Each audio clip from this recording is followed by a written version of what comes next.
Nama aku Keisha Kansa dari KM 4606. Di kesempatan kali ini aku mau ngebahas mengenai materi semiotika dan hermeneutika pada filsafat komunikasi. Oke, pertama-tama aku mau ngebahas dulu mengenai semiotika.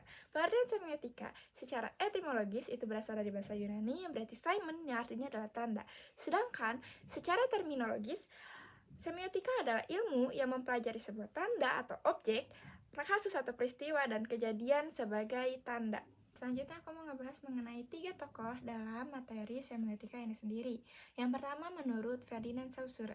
Nah, menurut Ferdinand Saussure, tanda dapat disebutkan sebagai tanda atau penanda jika di dalamnya terdapat tanda atau penanda itu sendiri.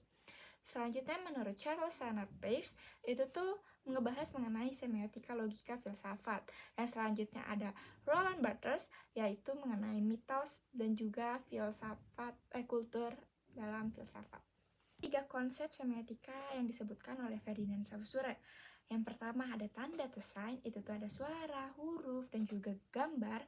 Selanjutnya ada penanda atau cipher, itu tuh apa yang dikatakan, apa yang dibaca, apa yang ditulis, apa yang didengar, dan apa yang dibicarakan. Selanjutnya ada penanda, itu tuh mengenai gambaran suatu konsep. Dan selanjutnya ada tanda menurut Ferdinand Saussure, itu contohnya adalah icon, indeks. Selanjutnya ada jenis-jenis dari semiotika. Yang pertama ada semiotika fauna, itu tuh sistem tanda yang dihasilkan dari hewan. Selanjutnya ada normatif. Normatif itu adalah sistem atau tanda yang dihasilkan oleh manusia. Selanjutnya ada naratif. Naratif adalah serangkaian mitos dan juga cerita lisan. Selanjutnya ada deskriptif. Deskriptif adalah sistem atau tanda yang kita alami secara sendiri. Selanjutnya ada natural. Natural itu adalah sistem atau tanda yang dihasilkan oleh alam. Selanjutnya ada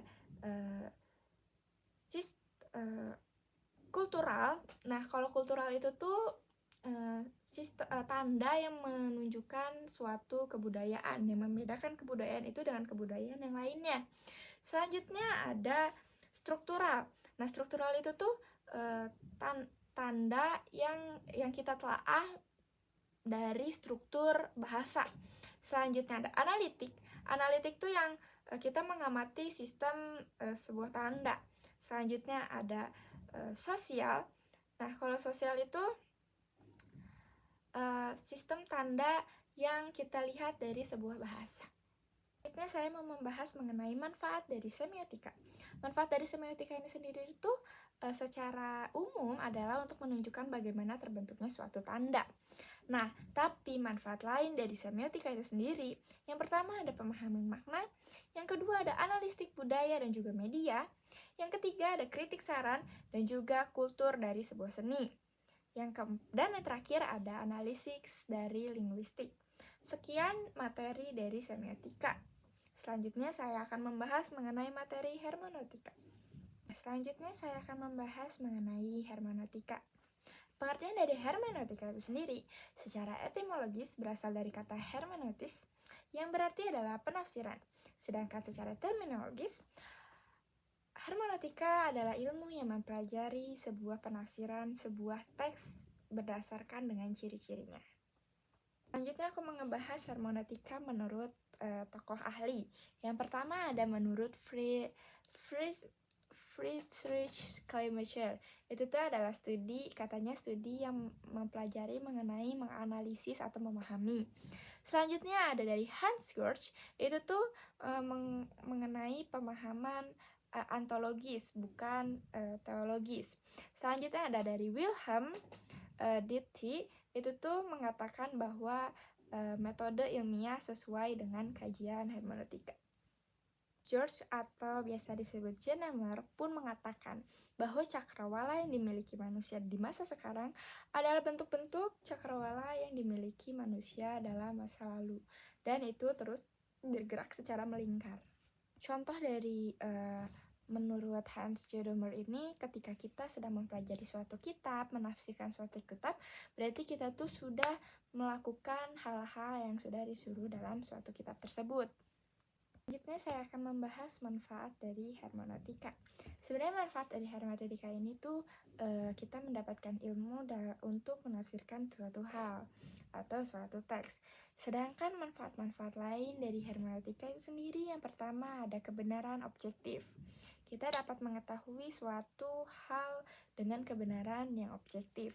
Selanjutnya ada kesadaran subjektif, dan yang terakhir ada interpretasi kontekstual. Sekian materi dari semiotika dan juga hermeneutika yang saya pahami. Selanjutnya saya akan membahas mengenai perbedaan-perbedaan mendasar antara keduanya. Yang pertama ada di fokus kajian. Kalau fokus kajian itu, kalau semiotika itu tuh fokus kajian utamanya adalah studi tanda, sedangkan kalau hermeneutika itu pemahaman atau analisis sebuah teks. Selanjutnya ada di lingkup analisis. Kalau untuk semiotika itu sendiri itu dari komunikasi, linguistik, sedangkan kalau misalkan dari hermeneutika itu sendiri itu tuh berdasarkan dari filsafat dan juga teoritis.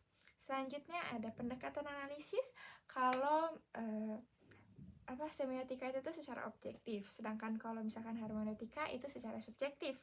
Selanjutnya juga ada tujuannya juga mereka sangat berbeda. Kalau misalkan semiotika itu tuh untuk mempelajari sebuah tanda secara singkat, kayak ini tandanya ini tandanya ini. Sedangkan kalau hermeneutika itu tuh lebih secara mendalam dan juga maknanya.